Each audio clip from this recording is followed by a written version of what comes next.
What is up, everybody? It is Zach from at Premier Soccer Investing coming at you with yet another SlabStox FC YouTube video. Let's get into it.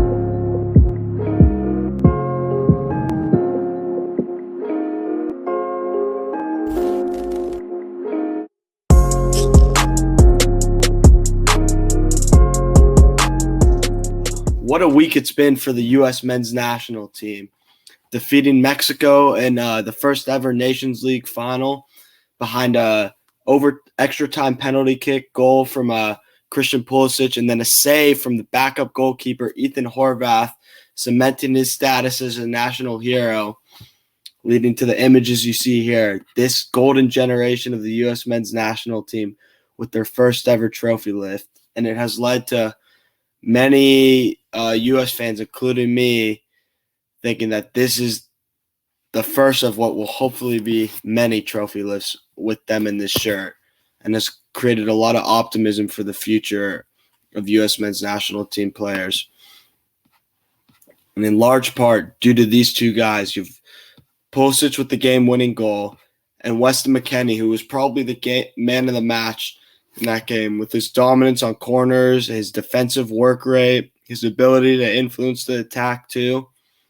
The future has never looked brighter for the U.S. men's national team. And these are still, as you can see by the pop counts, very undergraded sets that really won't need too much demand to really see prices go up a lot because of how low the supply is. So I think the U.S. over the next year or two leading up to the World Cup, U.S. players, I think still there will be some very good buying opportunities for them. Though I would wait for the market to cool off a little bit on them because there's the hype after just winning the trophy. But like, you come back to U.S. players in a month or two when everyone's completely focused on the Euros, the Olympics, everything else, no one's thinking about U.S. men's soccer.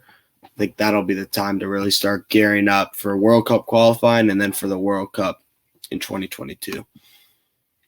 Then the U.S. capped off the week with a dominant 4-0 win against Costa Rica, further asserting their status as the team to beat in CONCACAF at the moment.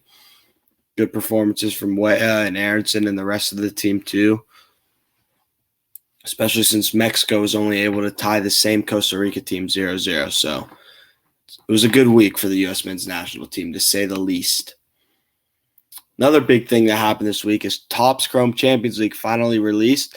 And I have to say, checklist-wise, Topps did a fantastic job.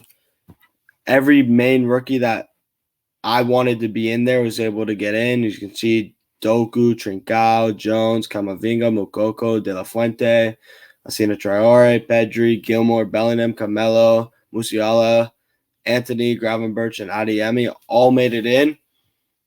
This is a product heavy on rookies, and it's a deep and talented class. So that's why I think, and I put my money where my mouth is on this, buying wax of this product. I have a sealed case, and holding it for a year, 2 years, 6 months, I think you will do very well on, because what drives wax products is the quality of the rookie class.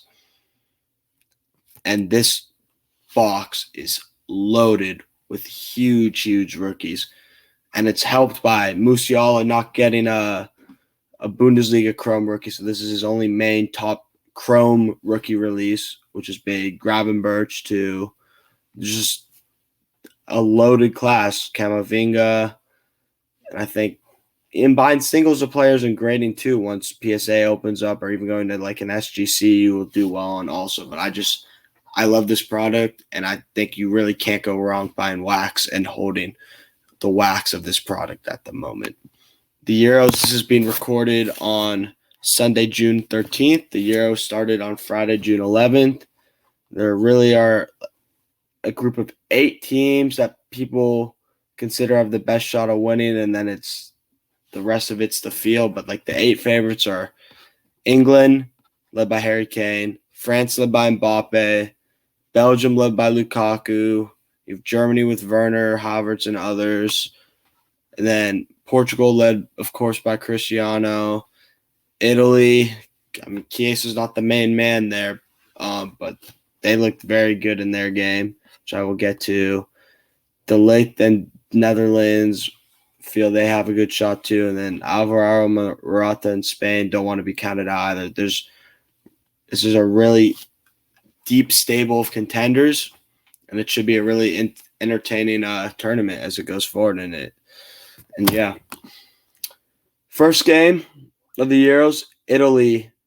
People were saying Turkey was a dark horse team that had a chance to really do some damage because they had put in some really good World Cup qualifying performances.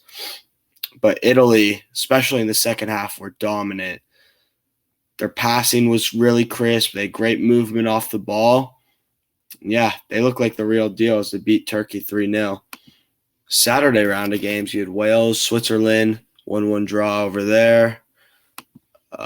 And then, of course, we all know what happened in the Finland-Denmark game. One of probably the scariest thing I've ever seen watching a football match in my life. Christian Eriksen, as we all know, went down, sudden cardiac arrest, and he was within inches of death, but it was in the actions of many people saved him, including the Denmark captain, Simon Kjær. He stopped him from swallowing his tongue and then built a wall with the other Denmark players to stop the broadcasters from filming him, and was consoling Eriksen's wife on the field too. Shout out to respect to Anthony Taylor, the referee, for getting the medics on the field as quick as they did. And then the medical personnel did an absolutely amazing job to save his life. And it was scary for every football fan, but it personally was really scary for me because I'm a Tottenham fan. Christian Eriksen is a Spurs legend. I have so many good memories watching him play, that number 23 shirt. And yeah, it's just a huge relief to the whole world that it's looking like he's going to pull through. He's stable condition in the hospital. He's been speaking to his teammates. And the result of this game is secondary. But they ended up resuming the match, and Finland scored their first goal in an international tournament, their first win in an international tournament. But yeah, the real win is that Eriksen is okay.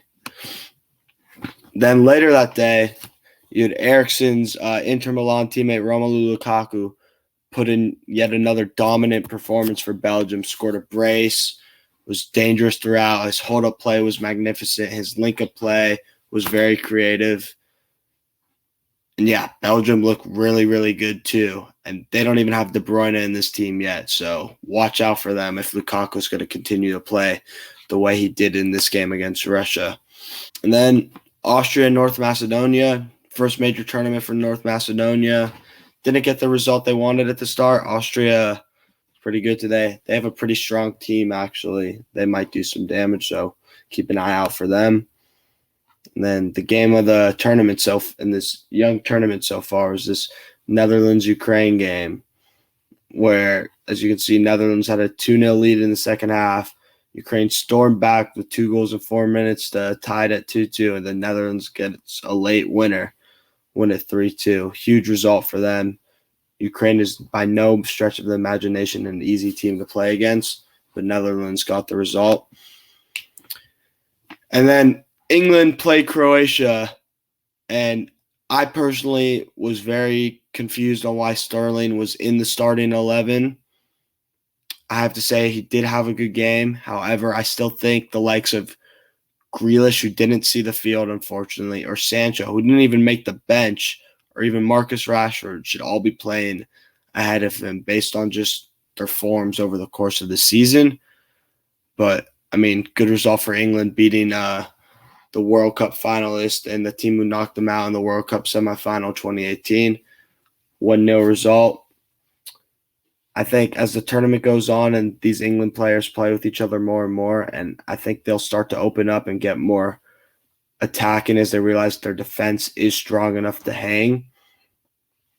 I think the results and performances will improve, and we're going to start to see what we're looking for. A lot of people who have money invested in England players are looking for out of this team.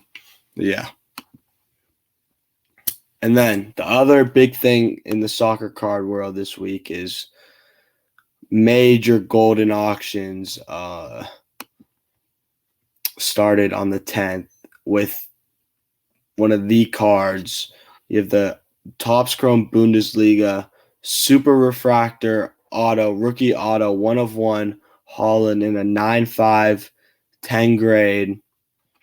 This card, there's still 12 days left on all of these auctions that I'm going to be talking about. Minimum bid of $250,000, already at $310,000. I think the most likely price range for this card is anywhere from $650,000 to $750,000, though I would say there's an outside chance of this card hitting $1 million if Ken Golden can get enough big fish interested in it that sort of a bidding wars created. This could be the first $1 million soccer card. We will see. And then next card, this is a card I'm super, super excited to finally see hit the open market because we haven't seen one hit it in a long time. Is the 2004 Panini Sports number 71 Messi Mega Cracks rookie PSA 10.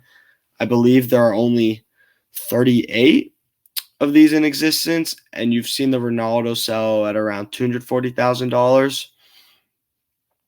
I think this Messi is probably going to sell between, on the low end, $325,000 all the way up to around $500,000.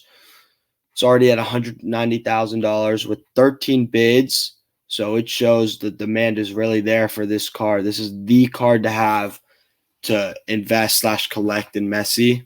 This is his main rookie, the rarest one, the hardest grade, all of that.